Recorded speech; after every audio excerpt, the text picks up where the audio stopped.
Hey everyone, What If Fan here, bringing you another exciting part of What If transmigrated into One Piece and became a Marine. You can find the fanfic title and the original author's name on my Patreon page. Make sure to check it out and show them some love. If you enjoy the video, don't forget to like, subscribe, and ring that notification bell so you never miss an upload. Also check out my Patreon channel for early releases of all the series, where you can find all the series released one day ahead of YouTube. Alright, let's jump into it. Chapter 21, Meeting Kuzan. After giving them instructions, Admiral Sengoku dismissed them. As for Blaze, he followed Garp and spoke to Kuzan. Hello. You are Vice Admiral Kuzan, right? I heard you will be soon promoted to Admiral. Ah, you are? Kuzan asked, completely puzzled by Blaze's overly enthusiastic character. I'm Blaze, a Marine recruit. Can you duel with me? Blaze asked. He wanted to test whether his devil fruit is immune to ice-type powers. Kuzan, can't you accept his challenge? Garp asked, drawn by Blaze's idea. No. It's a bother. Why do I want to do that, Garp-san? Come on, Kuzan, he's a promising, young Marine. As a senior, can't you guide him for a short while? Garp persuaded but Kuzan rejected him, showing his lazy attitude. Like in the series, Kuzan had a lean, long build and stood nearly 10 feet tall. He was dressed in a white button vest over a long-sleeved navy blue shirt. Kuzan noticed Blaze because of his devil fruit powers and also heard about the latter from Garp. As an ice devil fruit user, he's sensitive to hot things and he senses a blazing breath from Blaze. As if he's the sun cough, that's the truth. Pity, no one knows. Aren't you scared of wandering the sea alone? It's pretty tough, surviving the sea, alone. Kuzan spoke. No. I think I am going to enjoy it. Blaze replied without thinking, getting a weird stare from Kuzan while Garp laughed. Blaze knew he's weak now, so his words may seem ridiculous to others, but that's what his heart feels. He's the type of person who wants to explore the sea and have a fight with all sorts of strong people. The only thing that stops him from doing what he wants is his lack of strength. Vice Admiral Kuzan, how do you see justice in your eyes? Blaze asked. Hearing his question, Kuzan's eyes shone for a moment before diminishing again. A nostalgic feeling rose in his heart. When he first joined Marines, he used to be like Blaze, fired up, passionate and curious. But now, he's lazy to care about such things. After thinking for a moment, he replied, I am lazy to answer such a troublesome question. Well, how do you see it? Kuzan asked, interested in how the latter would answer. There's no right or wrong in this world, only the strongest. In my case, I am the justice since I will ultimately become the strongest. Blaze replied, emitting a strange momentum unknown to himself. His words came from the depth of his heart. He firmly believes in himself and no one can sway his resolve. Kuzan was taken aback for a moment, hearing his answer. Blaze's words stirred something deep inside his heart and made him contemplate. Unlike Kuzan, Garp was stunned by the momentum emitted by Blaze. This brat possesses the aura of Haushiko Haki users, will he awaken it in the future? Sengoku's in for it. The trouble he brings is going to be a headache for him. Waha, brat, you are too young to utter such profound words. Grow up first. Garp kidded. Blaze didn't mind Garp's tease, instead, he voiced his opinion about the test. I think the test arranged by Admiral Sengoku is a good one. It grants the young Marines like us a chance to temper ourselves and view the world as it is. Wahaha, your words keep on amusing me. The first half of Grand Line won't pose a threat to you, but it will be a test to your heart. Traveling the world alone isn't easy. Don't die, brat, we will meet after a month. Leaving such words, Garp and Kuzan disappeared into the Marine Tower. The 25 recruits were granted 2 days off so that they prepare themselves mentally. Some were indignant that Admiral Sengoku didn't give them an option. They don't want to do this, but none of them had the guts to raise their voice against Sengoku and were forced to take on the test. 2 days later, saying his good wishes and goodbyes to Gion and others, Blaze set off from the headquarters with a small wooden boat and ample rations to support him for a week. Under the shocking eyes of Marine recruits, Blaze's back blasted a tremendous heat, thrusting the wooden boat forward. In no time, his figure vanished in the vast sea. Like him, the other recruits also left the headquarters one by one. If they remain strong and survive this month, they will meet again at the headquarters. After a few hours of sail, Blaze's log pose rocked a little and locked onto an island. Finally. Blaze was excited as it's going to be the first adventure in the outside world. One Piece World, here I come. It's been a year since he transmigrated to One Piece World. Unlike when he first arrived, he got stronger and grown for the better. His strength is insignificant among big shots, but it's more than enough to protect himself. His true journey starts from here onwards. Blaze checked his attribute panel. There wasn't much change to it, but... Name, Blaze Hunt. Occupation, Marine. Constitution, 18.3, Strength, 18.3, Speed, 18.2. Devil Fruit Potential, 18.5. Hockey, none. Items in storage, none. Free attribute point, 1.5. Unlike before, regular training fails to raise his attributes. He has a Senju bloodline, but to bring out its full potential he needs to improve his Constitution attribute. His Constitution attribute is directly related to his strength and speed. The only way to increase them quickly is via the system. It's true, basking in the sun enhances his physique, but it's a slow and gradual process that can't be accelerated using external means like training. He saves the free attribute point for later use, to break past the 20-bar limit. Currently, he has 2 tasks in the system task panel. Task: 1 Punch Man Workout. Description: do 2,000 push-ups, 2,000 sit-ups, 2,000 squats, and a 30 km run daily for 750 days.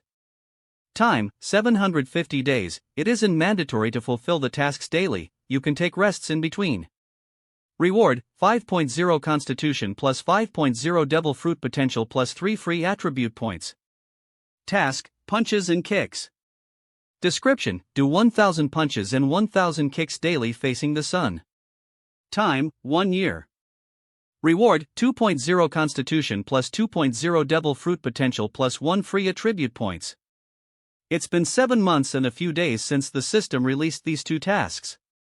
To complete the 1 Punch Man workout task, he needs another 1.5 years. As for the second one, he would finish it in another 5 months, then his strength will have another leap. I have a long way to become the strongest person in the world. Blaze mused while his heart throbbed in expectation. Chapter 22, Outlaw Town. I hate Grand Line's weather. It's no wonder why it yearned the named Pirate's Graveyard. Blaze uttered as he walked on the sea. His feet emitted heat, keeping him just centimeters above sea level. Looking behind, he sighed. Behind him, a colossal cyclone reaching the sky could be seen, rampaging everything in its way. Should he hadn't abandoned his wooden boat, the storm would have pulled him in, too. He's strong, but against such a natural phenomenon, he's nothing but another common man. Of course, in the future, it would be a different matter. He has been traveling the sea for a day. A night has passed, but he still hasn't reached the island pointed by the log pose. Just as he was worried about the predicament, Blaze saw a vague outline in the distance. It's the island, he muttered. His figure turned into a blur as his legs emitted high heat. It was a normal-sized, coral island spread with vegetation. Around 15-20 ships were anchored some distance away from the shore because of pointy reefs that may damage the ship. A wooden bridge around a kilometer long could be seen extending from the island that serves as a pathway to the visitors. What caught his attention is, most of the ships docked about the island were pirate ships along with 1 or 2 merchant ships. It puzzled him. Even though pirates roam the seas, they would think twice before anchoring their ship on an island. There are chances that Marines may lay in wait to capture them in one fell swoop. But here, things look completely different. Is there no Marine base on this island? This entire place looks weird. Setting foot on the island, he didn't strike a conversation but observed the situation. After overhearing a few pirates' conversations, he got a general idea about this island.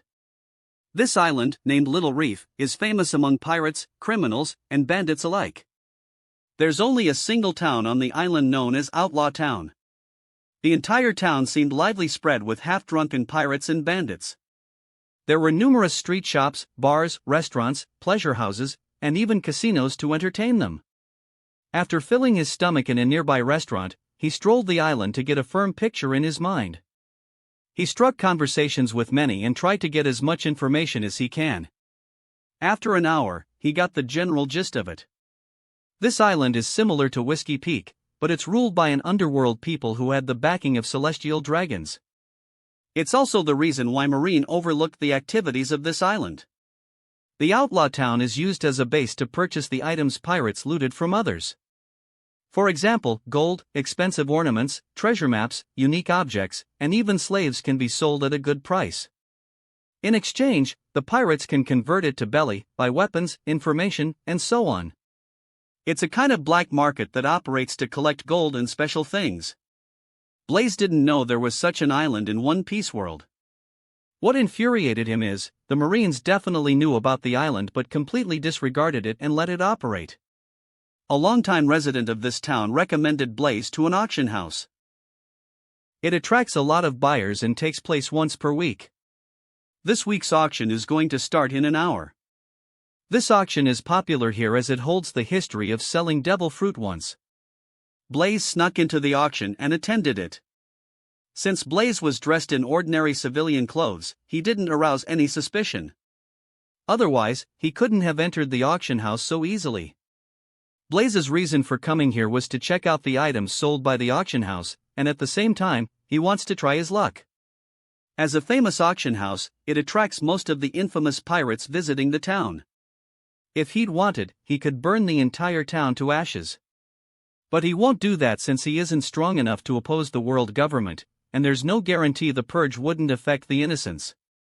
He isn't afraid of the world government, but he isn't a fool to offend them at his weakest. After an hour of waiting, the auction began. Like every other auction house, it started the bidding with ordinary items and ended the auction with a rare one. The auction went on for 2 hours, but Blaze just memorized the faces of pirates who brought things at a high price. The one who attracted his attention is Scourge Pirates, commanded by Pirate Captain Barty. They are a notorious and raising pirate crew in the Grand Line who often appears in the newspaper. Recently, Blight followed wherever they went, till now they have destroyed 4 towns and sunk 2 marine ships. If they followed their course without any deviation, they would reach the Sabaody archipelago in another few days. Their total bounty reached 65 million berries, an imposing number to normal people. Their captain Brady the Scourge has a bounty of 52 million berry on his head, their vice captain Guy's bounty is 10 million while the rest of their crew bounty sums another 3 million berry. Brady is a devil fruit user, it's also why his bounty is high. He ate Noko Nokomi, which allows the user to create and control poisonous mushroom spores. In the original series, it was non-canon type devil fruit eaten by Musuru, younger brother of Wapol. With Blaze's current strength, fighting the Scourge pirate crew could be a challenge, but that's what he was going to do exactly. He wants to test himself. The only advantage Blaze had over them is, the Noko Nokomi devil fruit powers won't work against him, the heat ability user. Chapter 23, Scourge Pirates. The primary strength of Scourge Pirates are Brady and Guys, both of them are battle-hardened veterans with amazing physical strength. As for the 35-something minions present in their crew, they are nothing to him. Blaze plans on commencing his pirate hunting operation by blazing the Scourge Pirates to ashes. He has no intention of capturing them or showing mercy to this type of pirate crew. They destroyed towns, exterminated countless families, and captured the children as slaves just for money and sport. It stirred his sore spot. The memories of previous body owners as a slave flashed past his eyes and he involuntarily clenched his fist. Though the previous owner of the body is dead, the memories of the latter's father and mother influenced Blaze. The word slave seems to trigger something in me, it should be related to the hate accumulated by the previous body owner. The pirates killed his parents and captured him. Blaze inherited not only the previous body owner's memories but also the love of his father and mother. Blaze is an emotional person, he can't just simply discard the feelings as if they don't exist. But instead, he welcomed it. The Scourge pirates deserve a fate worse than death. And he will show them. The same day evening, the Scourge pirates left the little reef island as their log poles locked onto the next island. Filling their supplies, they set off. Blaze followed them by walking high in the air. After a few minutes, the island disappeared from his eyes as the pirate ship sailed the Grand Line. He then directly landed on their ship mast and listened to their conversation. From what we heard from the residents of Outlaw Town, we will reach the final island of the first half of Grand Line in another few days. It's worth celebrating, don't you think so, Captain? A pirate with a huge scar on his left side of the face spoke. Yes, we definitely need to party. The rest of the pirates also agreed with him. Only Brady and Guys remained stoic as if the bunch before them isn't their own crew. Brady's face even had a tinge of disdain in them. Clowns. He muttered inwardly while gulping a bottle of wine. He has no sense of comradeship towards them except Guys, as they are pretty weak in his eyes. He knew, with such weaklings he has no hope of crossing the red line and enter the new world. Once he reaches Sabaody, he will discard them and gather some strong underlings. At that moment a taunting voice reached his ear, startling everyone on the board to the core. Captain of the Scourge Pirates, Brady the Scourge, I think the bounty of 52 million berry is fairly high for you? Who? Brady shouted while the rest of the crew jumped to their feet and looked around them on high alert. But they were shocked to find a single figure hovering in the air. Hovering? They knew normal humans aren't capable of flight. Who is he? They all thought. Who are you? Brady asked. His posture relaxed, discerning the enemy is nothing but a single man. He isn't confident in his strength, but he trusts his devil fruit ability very much. Undetectable to others, his pores released microscopic poisonous mushrooms into the air and covered the entire ship. A pirate hunter, Blaze replied while his heat sense detected the microscopic particles invading his body but soon burned to ashes under extreme heat. He smirked and kindly remained Brady, don't bother. Your devil fruit ability won't work on me. Today is the day of your death. Hearing his words, Brady's face turned ashen. He understood his foe came prepared. And before he could react, Blaze's body boiled to an uncontrollable degree and released extreme heat. The high heat affected the surroundings and the entire ship below him caught on fire. What's happening? The pirates on the ship panicked and jumped onto the sea. He's a devil user. I don't understand, why did such a strong person target us? His devil fruit powers completely suppress our captain's ability. Shit. Even the sea is evaporating. The pirates were filled with fear, confronting someone countless times above their caliber. Only 3 people remained on the burning ship. Brady and Guys were able to remain on the ship because Blaze controlled his heat so that he could have a good fight. Sorrow. Blaze uttered and his figure vanished, alerting Guys and Brady. And before the two could react, his figure reappeared behind Guys. Blaze threw a simple punch. A blazing heat compressed in a straight line pierced Guys and created a fist-sized hole in his body. Guys looked down to find a gaping hole just below his chest, where his heart thumped a moment ago. Now, it's gone. Meanwhile, thread-like blood fumes, vaporized insides, were expelled from the wound. Gazing at Brady, he collapsed to the ground, lifeless. Even in death, he couldn't perceive how he died. His death didn't deter Brady in any way. He stood like a rock staring at Blaze, without averting his gaze. Brady knew he lost the only advantage, his devil fruit ability, against his enemy. Burning ship with no solid footing, limited space, nothing's in his favor. But he won't go down without a fight. Blaze uttered, "Come. Fight if you want to survive." Brady coldly looked at Blaze and dashed forward. Pink energy surged from his body and wrapped his arm, firing rapid purple bullets at him. In response, Blaze waved his hand and a fiery red spherical orb originated from him. It covered everything with a 1-meter radius, vaporizing the attack shot at him. As for Brady, he created 6 clones using his devil fruit ability. Blaze couldn't distinguish which is the real one. Parlor tricks. Blaze muttered and concentrated his devil fruit powers. A scorching shockwave erupted from him and spread in every direction. It's his new attack, Extinction Wave. The extreme heat obliterated everything in its path, destroying the half-burned ship and leaving nothing but countless debris scattered in the sea.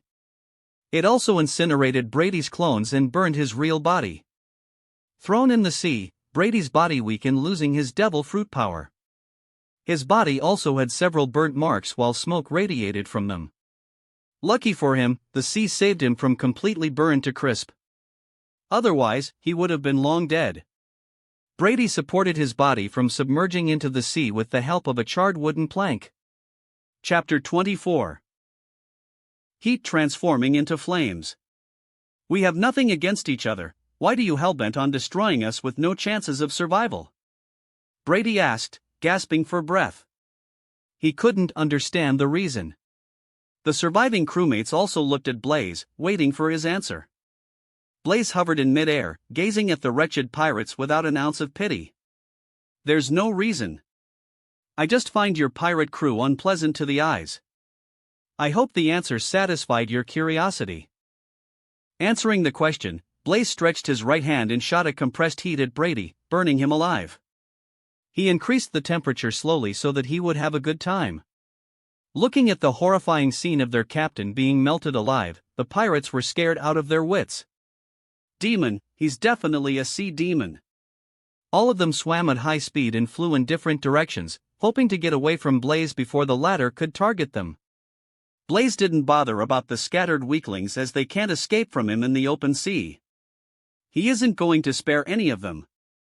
Burning Brady to ashes, Blaze closed his eyes and released his heat sense, which spread in every direction.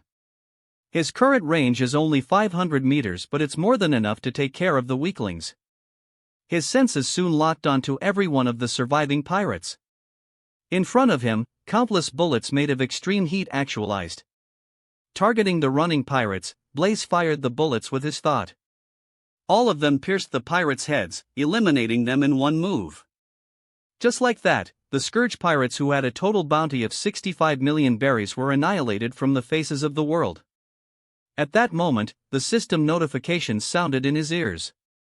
Ding, Marine Reward Panel unlocked. Destroyed Scourge pirate Captain Brady and his crew. Reward, 0.5 Constitution plus 0.5 Devil Fruit Potential. What? Blaze was startled for a moment. It means destroying the pirates also yield reward from the system. Is 0.5 final or it differ based on the pirate bounty? Blaze then checked his attribute panel. Name, Blaze Hunt. Occupation, Marine. Constitution, 18.8, Strength, 18.9, Speed, 18.8. Devil Fruit Potential, 19.0. Hockey, none. Items in storage, none. Free attribute point, 1.5. Wonderful, I am just 1 point away from breaking past the 20-bar limit. Blaze mused happily. Gazing at his current free attributes, he has the sudden urge to raise his Devil Fruit Potential point to 20. He won't mistake the feeling. He was sure that raising the attribute to 20 will further unlock his Devil Fruit powers. After pondering for a moment, Blaze used 1 free attribute points on the Devil Fruit Potential attribute and directly increased it to 20. As soon as he did that, a qualitative change happened deep in his body. From the outside, there was no change, but he could feel it. He couldn't describe it in words, it's like something confining him till now has been broken. From deep within him, an explosive power erupted. Blaze's entire body shined in golden energy while dark orange heat originated from within him and expanded for half a kilometer. The sea below him boiled and turned bright red under extreme heat. The temperature of the heat released by Blaze, at the moment, is at least a few times powerful than the previous heat temperature. In no time, the dark orange heat wave transformed into a reddish-orange flame. With him as the center, the entire sea burned. Around half a kilometer, there was nothing but flames. Make no mistake, Blaze wasn't generating the flames, nor he has the ability, but under extreme heat, the heat wave's appearance resembles fire. In fact, the word fire shouldn't be used here because it's not even fire, but superior heat manipulation. The change in density and raise in temperature is the reason for this change. Blaze, who was feeling the changes in his body, slowly opened his eyes and gazed at the flame expanse before him. With a slight chuckle, he restrained his devil fruit power. The flames around him vanished. Only then it struck him, he was floating in the air and left with no boat to sail. It looks like I have to run the entire way, again. Blaze sighed while taking out his log pose. Thankfully, his log pose locked onto the next island before he left the outlaw town. Just as he prepared to leave, an elderly voice entered his ears. "Boy, come this way." "Who?"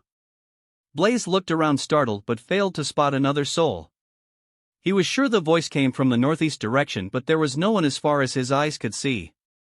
It bewildered him and at the same time, terrified him a little. What soothed him is, he didn't sense any kind of maliciousness in the voice. The voice had nothing but calmness. The other party piqued his interest. Since there's no danger, he has no reason to be afraid. Blaze shot towards the direction the voice came. At first, he thought he would meet the other party in another 1 or 2 kilometers, but he failed to see anyone. He traveled, and traveled for nearly 10 kilometers before seeing a region surrounded by fumes, in the middle of the sea. Don't tell me, the owner of the voice is staying inside the fumes?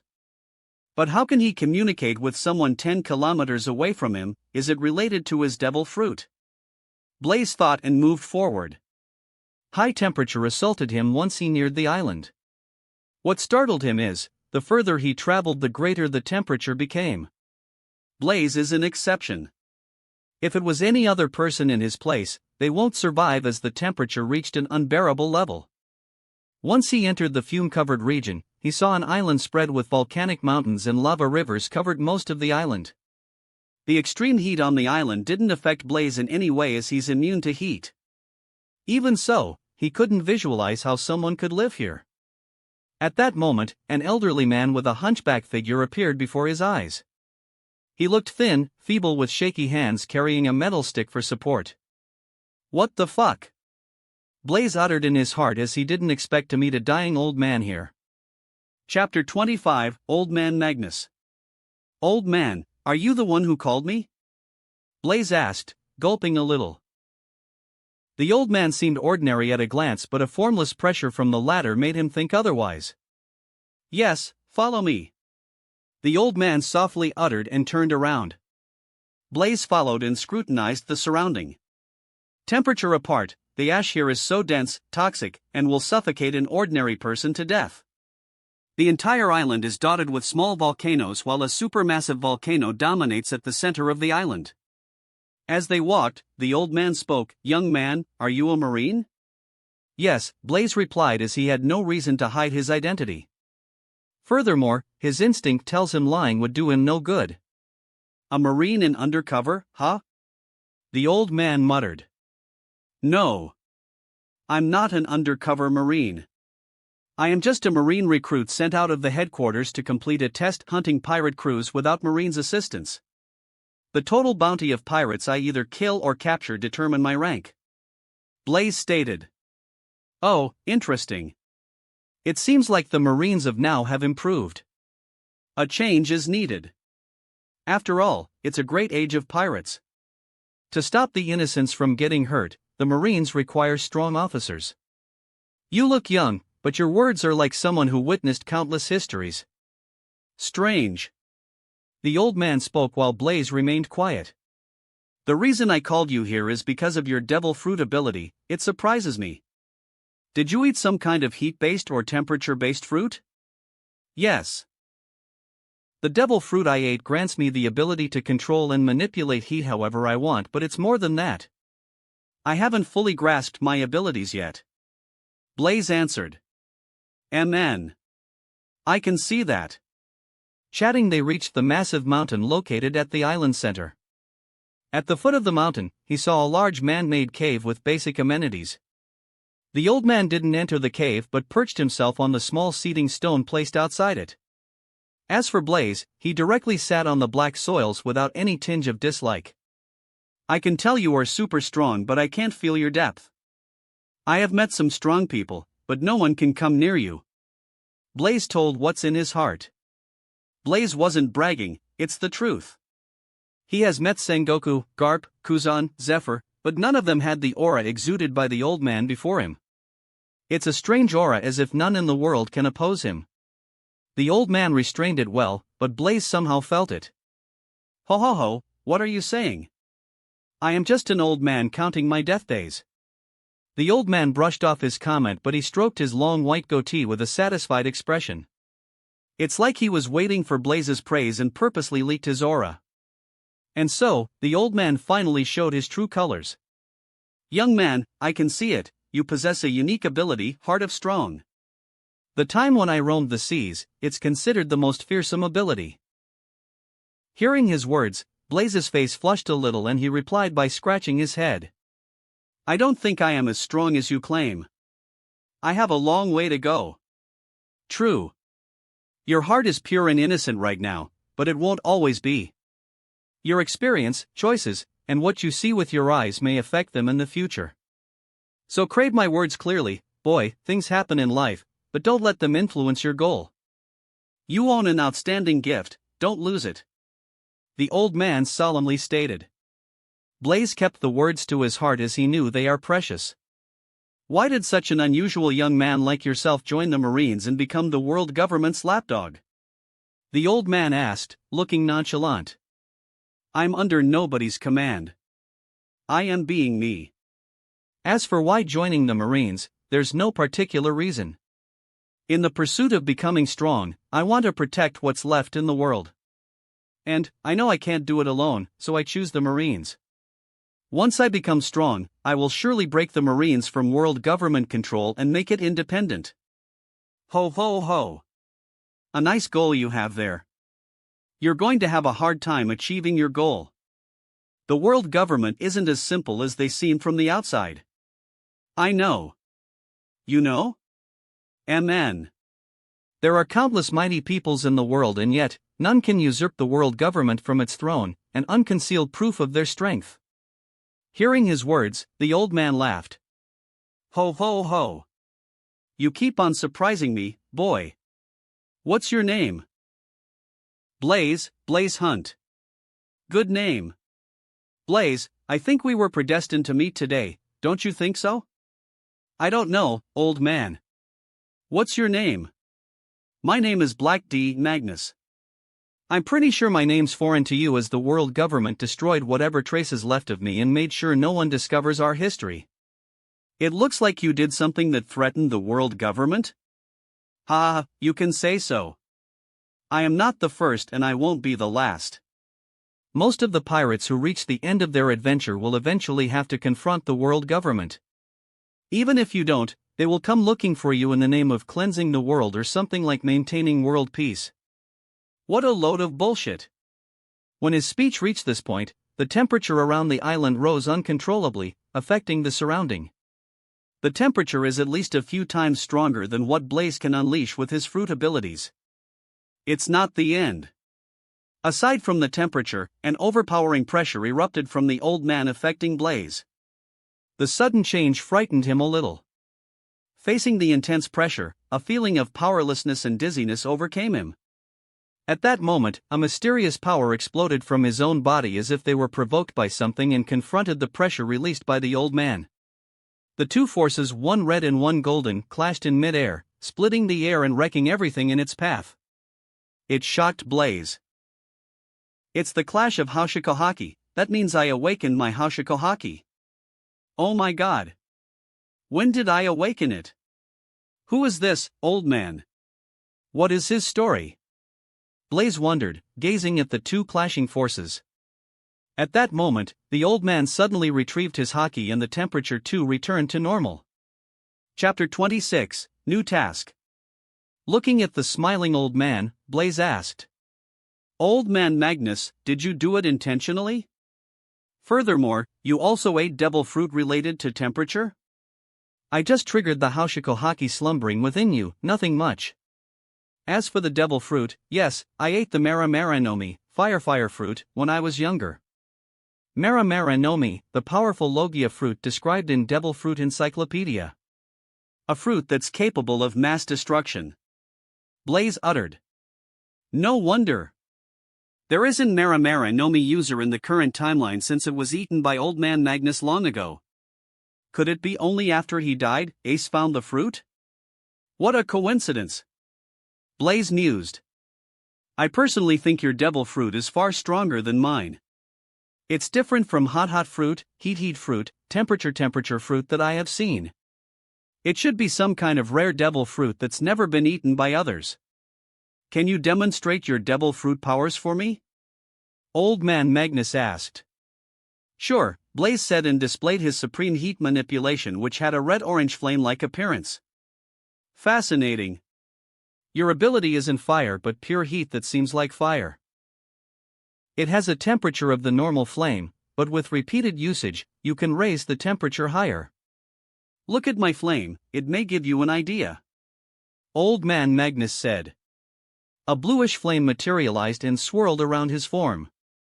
How to say this? In Blaze's eyes, the flame looked beautiful and captivating to behold. It lacked the natural ferociousness of fire, but the temperature exuded by it countless times stronger than your average flame. What amazed him is, the old man neither stretched his hands nor commanded anything, but the flames naturally materialized with just his thought. Meaning, he awakened his devil fruit power. After all, awakening a Logia devil fruit is countless times harder than Paramecia. Who are you, old man? Blaze asked, completely piqued. Ho, I'm just your ordinary old man who once roamed the seas. Around which time did you sail the sea? It's been 60 years, I forgot many things. I was a pirate for around 30 years, I think it was around 1420 to 1450. Old Man Magnus replied, reminiscing his past. It means, you are over 100 years old. Blaze asked, somewhat shocked. He knew the average lifespan in One Piece world is 140, but it was his first time meeting someone so old. Yes. I am around 115 years old. If nothing goes awry, I can live for another 5 or 6 years. Old man, can you teach me hockey? Blaze suddenly asked. If the old man taught him, he's sure his hockey will improve faster.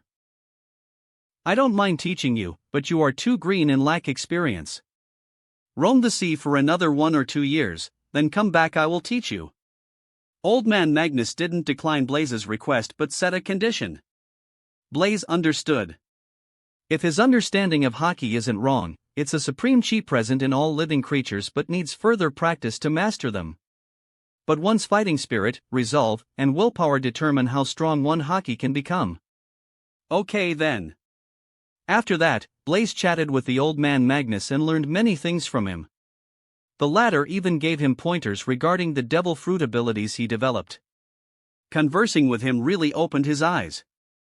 When Blaze asked why he was living here alone, the old man said it's related to his crewmates and his promise to them. Even though he lives alone here, he occasionally visits the nearby islands to buy things and learn what's happening in the world. Blaze asked, then, do you know about Pirate King Gold Roger? He conquered the whole Grand Line and even reached the final island. MN. I know. Pity, he was born too early. Old Man Magnus shook his head, but he didn't mention the reason. He's the best proof the times are shifting, and a new dawn will eventually be born. Resting on the island for a night, Blaze departed the next day after saying goodbye to Old Man Magnus. Meeting him was a kind of fortune to Blaze. He learned so many things from him, and some of the latter's experiences inspired him further to become strong. A wider world is waiting for him to explore, and only with strength, he can savor them and experience blood-arousing battles. Old Man Magnus stood at the island shore and stared at Blaze's black with a complex expression. Is it fate? If it's not, then what is? It seems like we were predestined to meet. Only time will tell. Blaze traveled in the direction pointed by his log pose. He hopes at least the next island would be a normal one. He then checked his system interface. There was no change in the attributes section, but new tasks had popped up in the task section. Task: Learn Hockey Basics, Kenbunchaku plus Busashoku. Time limit: 2 years. Reward: 10.0 hockey points plus 2.0 free attribute points. Task: Completely master Haushaku no Hockey. Time limit, 2 years. Status, half awakened. Reward, 5.0 Constitution plus 5.0 Devil Fruit Potential plus 5.0 Hockey Points plus 5.0 Free Attribute Points. Wow! What generous rewards! Blaze can't help but get excited. Once he masters hockey, he can fearlessly go and challenge some strong people. And he knows well enough, only by fighting strong people he can improve himself. Chapter 27, Boyne Archipelago. After a few hours of continuous sprinting, Blaze finally saw a vague outline of a star-shaped island. Isn't it the Boyne Archipelago? When he neared the island, he got a clear view, which is a series of flower-shaped islands. Stomach Baron is the name of this large flower-shaped plant. It's home to various gigantic bugs and vicious man-eating plants. Usopp was sent to one of these islands by Bartholomew Kuma during the events of the Sabaody Archipelago and spent 2 years on the island honing his skills.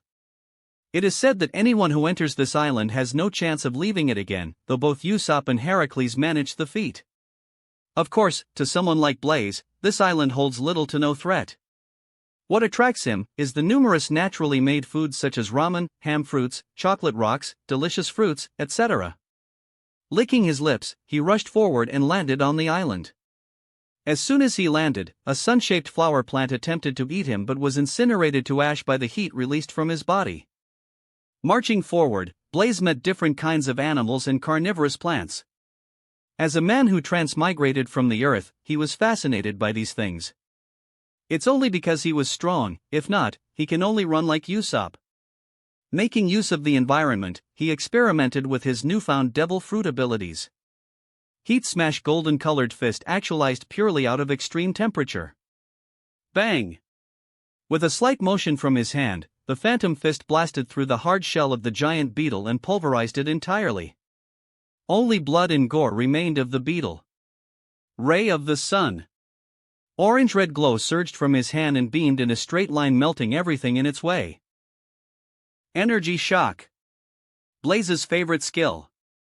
A golden spherical bubble coated around his fist, similar to Whitebird's Gura Gura no Mi power.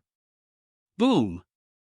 With a punch, it released a monstrous heat wave that destroyed everything within 200 to 300 meters, leaving behind nothing but a devastating, scorched trail.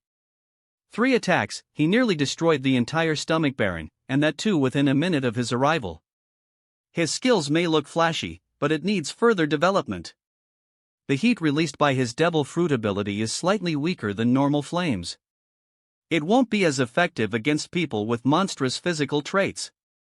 It's because his devil fruit potential attribute has just reached 20.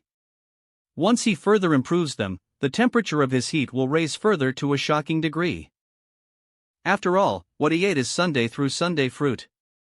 He has a long way to go to bring out the true power of his devil fruit. At that moment, the man-eating plants in the distance swayed and a human dressed in beetle-style armor appeared before his eyes. He had a round-shaped body with relatively thin arms and legs. He's none other than Heracles, champion of the Gliston and Usopp Sensei. His costume resembled a hero with a mask that covers his face, a mantle, and a purple cape. Hello? I am Heracles N. Please don't destroy any more of the plants, otherwise, the big one will get angry. Heracles stated while looking at the scorched ground.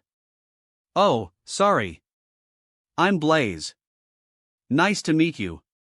Blaze introduced himself with a smile. What kind of devil fruit did you eat, Blaze N? Your powers are scary. It's nothing. By the way, I read this island hosts a whole lot of delicious fruit. Can you take me there? Blaze asked with a drooling expression. Men, follow me, Blaze N. It's surprising that you even know about this island's specialties. Are you resident of this island, Heracles? No. My hometown is in South Blue. I came here a few years ago and decided to live here. Heracles replied. Chatting, they soon reached the food-filled region. Oh.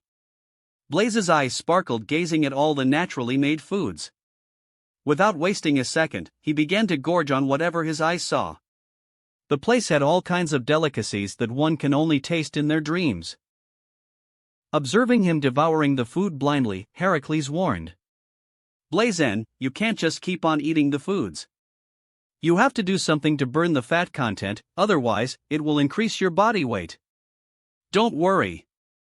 The foods here can't affect my body. Blaze said. It's true. His body is the sun, so whatever he eats will be refined in minutes and converted to energies. After a few minutes, the ground trembled and the entire island seems to be shaking.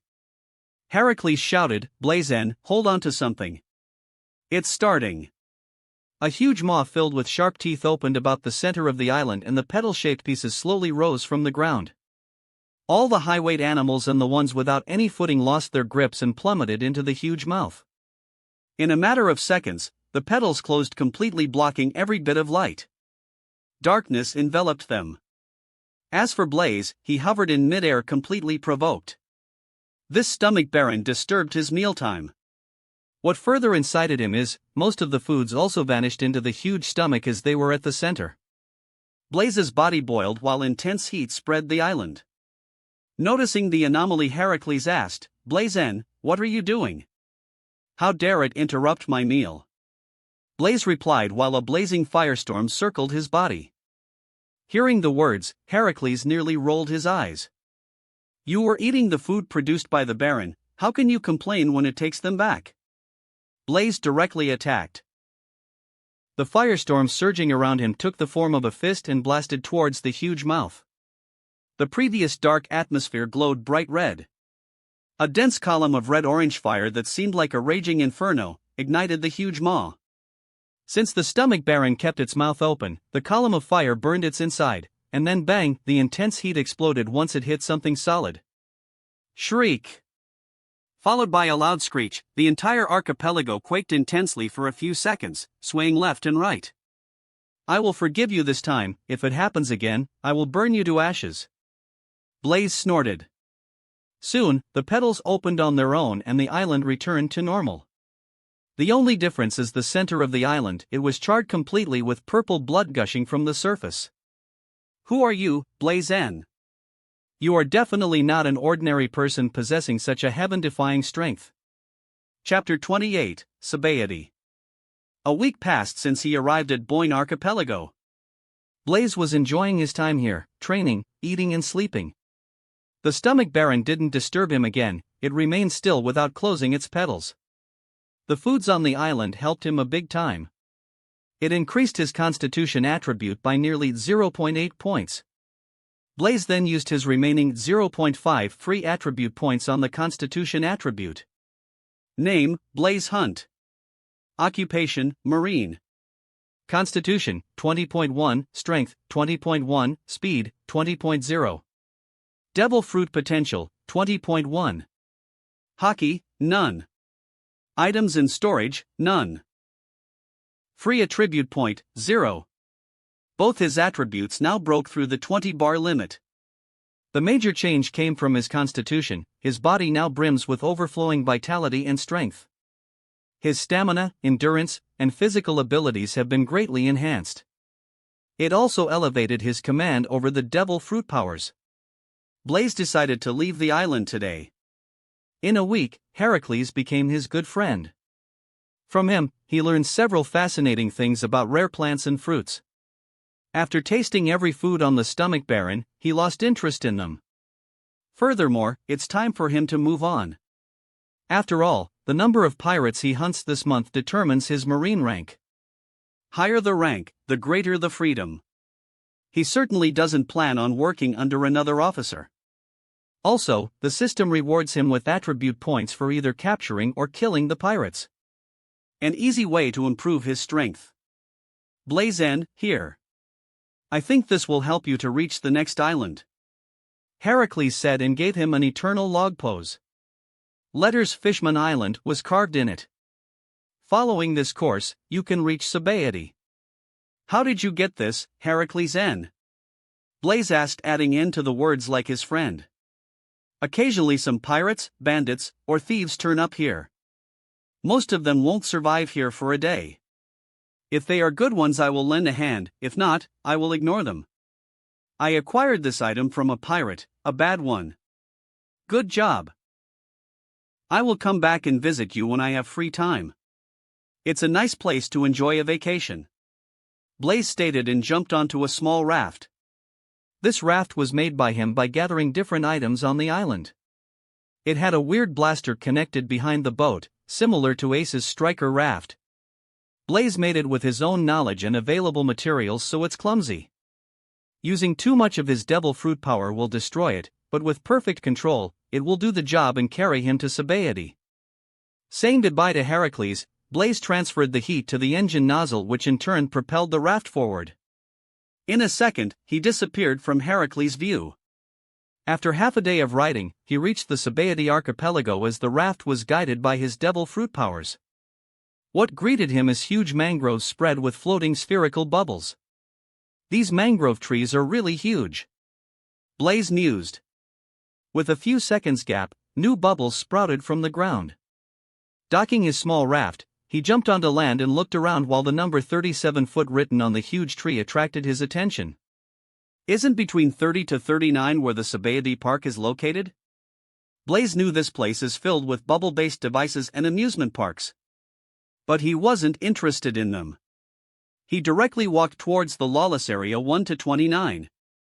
Fortunately, his sense of direction isn't as dense as Zorro, so he easily arrived at the location following the numbers. The restaurants are the simplest way to gather intel about the recently arrived infamous pirates. After probing a local resident, Blaze arrived at Grove 8, where a famous restaurant is located. This particular restaurant is famous among pirates, bounty hunters, and slave traders. Ordering a jug of wine, he occupied a table at the center and listened to the drunk men's babbles. In a matter of a few minutes, he gathered some valuable intel. Due to Fisher Tiger freeing the slaves, the Sabaody is in constant unrest recently. Though it's been nearly 3 months since it happened, the Sabaody is still affected. High-ranking Marine officers frequently visit the island in search of escaped slaves. Still, it didn't obstruct the pirates in any way from visiting this island. The only thing that has to be taken into account is the world nobles and their regular visit. To make up the lost slaves, the celestial dragons come here to either capture or buy new slaves. One had to be careful roaming the street as there's a possibility they will run into them. But will Blaze worry about this? No. It's the world nobles that have to be mindful and refrain from provoking him. He may not be powerful enough to confront the admirals, but he's more than capable of running away from one, as he's just a single person. Aside from this, Blaze heard a big pirate crew has arrived on Sabaody with a total bounty of the crew reaching 230 million berries. The Marines named them as Demon Bear Pirates. The reason for their high bounty is because the crew has 2 devil fruit users. Their captain, Demon Bear Ridge, earned a bounty of 150 million berries with astounding battle strength. Having eaten the Kuma Kuma no Mi, Bear fruit, his strength isn't to be underestimated. His zone-type fruit granted him terrifying strength and solid defense. It was said that his thick hide is impervious to swords and pistols. None has succeeded in breaking his skin to date. He will definitely become a threat once he enters the new world. Aside from him, their vice-captain is also a formidable man with a 70 million bounty. He's also a devil fruit user who ate / fruit. It was said he wields a hatchet that can cleave even steel. Blaze also overheard their ship was docked in Grove 27, a port area. In the original series, it's where Kizaru began his attack. Without a doubt, they are waiting for their ship to be coated before setting sail. Well, now they can forget about it since they are targeted by Blaze. Chapter 29, Encountering World Nobles. Deciding his next course of action, Blaze settled the bill and set off from the restaurant. Sabaody Archipelago is a splendid island. It had sunny weather, excellent landscapes with a fresh and cool breeze. The atmosphere itself revigorated his spirit. Relishing the scenery, Blaze wandered the groves and walked towards Grove 27. His travel wasn't pleasant as he bumped into a slave trading group at Grove 23. What happened next? It's obvious, he burned every one of them and freed the slaves. They ruined his happy mood.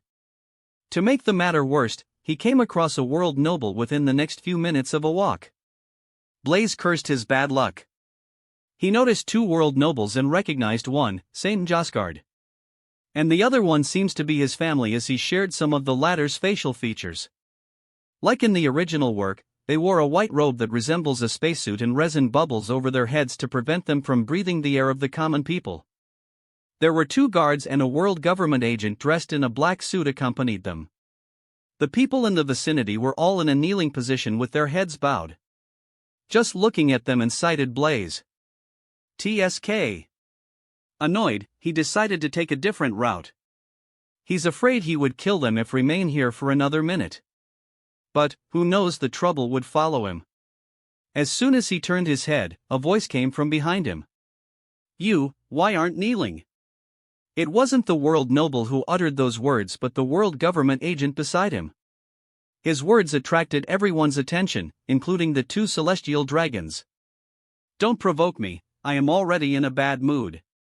Turning his head, Blaze coldly uttered and started walking. They want him to bow down? Impossible.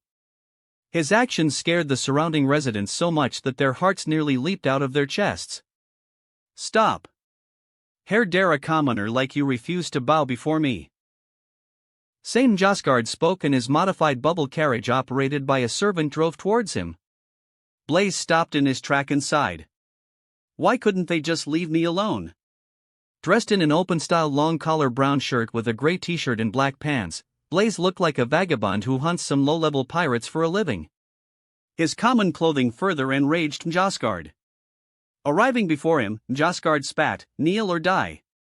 The people in the surrounding gazed at Blaze, urging him to bow with their eyes. They don't want to be implicated by his stupidity. As for Blaze, he stood there with the same nonchalant look as if he hadn't heard the words. But his actions angered the bodyguard in a black suit. With a quick dash, he appeared before Blaze and punched at his face. He was quite fast and his movement was similar to the Sara martial style. Blaze effortlessly caught the fist with his left hand while his right hand grasped the person's neck and lifted him high in the air. Before he could crush his neck, his heat sense perceived the attack of Saint Josgard, and the next second, gunshots sounded. The world noble fired 3 shots at Blaze, but none penetrated his body as they were all stopped by a protective heat shield and melted in seconds. Dropping the black suit guy, Blaze's cold eyes gazed at the world nobles. The surrounding temperature instantly rose, shocking everyone including the 2 world nobles. That brat is a devil fruit user? Did he want to kill the world noble? A sturdy resident wondered while perspirations drenched his body. Not just him, the rise in temperature turned everyone's face red and nearly scalded their skin. As for the 2 world nobles, they screamed in terror. "Ah! It's burning, my skin is burning." Their bubble exploded while the guns in their hands melted. The 2 guards who accompanied the nobles unsheathed their swords and pointed at Blaze. "Stop what you're doing. Do you know who you are attacking?" As soon as they finished their words with a trembling tone, a scary breath enveloped the whole area, chilling everyone in their tracks. An irresistible, formless pressure overwhelmed their spirit. The 2 world nobles' knees weakened, they plopped to the ground scared out of their wits. Since their mental will is weak, they couldn't remain standing before him. Unknowingly the temperature returned to normal, but none of the people in the vicinity felt it as they were all frightened by the overwhelming breath. "I won't show mercy if this happens again." Leaving behind those cold words, Blazes walked away. None stopped him as they were all shocked by his momentum. Only after Blaze's figure disappeared from their view, they regained their wits. The world nobles aren't any different. But as soon as they recovered, Josgard yelled at the 2 guards. "Where is he? I want him alive. I want to make him my slave. How dare a lowly commoner attack me? Call the Marine admirals. I want him captured as soon as possible. Do you hear me?" "Yes," a guard stuttered and responded. Panic spread the area as the residents scattered in all directions, dreading the world noble will take out his anger on them. A man attacked the celestial dragon. This word soon spread to the entire Sabaody, shocking the pirates, bounty hunters, marines, and local residents alike. A hidden marine team who were in charge of monitoring the world nobles in the Sabaody reported the entire incident to Marine headquarters. Chapter 30, Meeting Guion again. "Are you speaking the truth?" Fleet Admiral Kong asked with a commanding voice.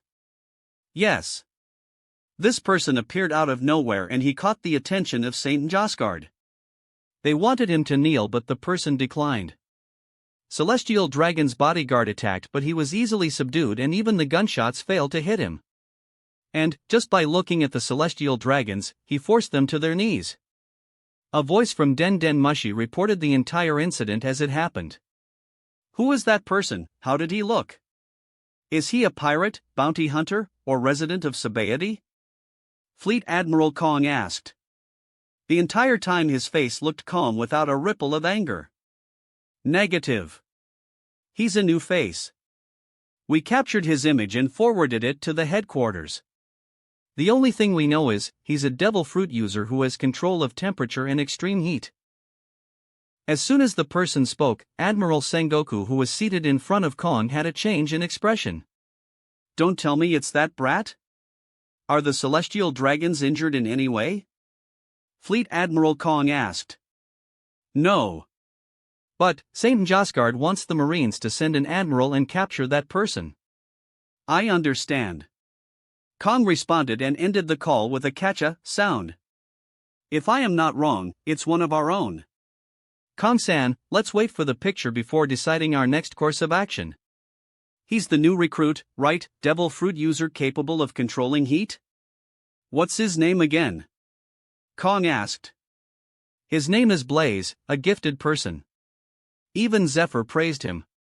It's just his personality is somewhat unyielding and similar to Garp. Sengoku spoke, rubbing his temple. He didn't expect Blaze to provoke the Celestial Dragon within a few days of him leaving the Marineford. As a Marine recruit, he has guts and strength to back it. A fearless person like him will definitely become a splendid Marine with proper guidance. But first, you need to find his reverse scale and weakness so that you can keep him in control. Kong explained.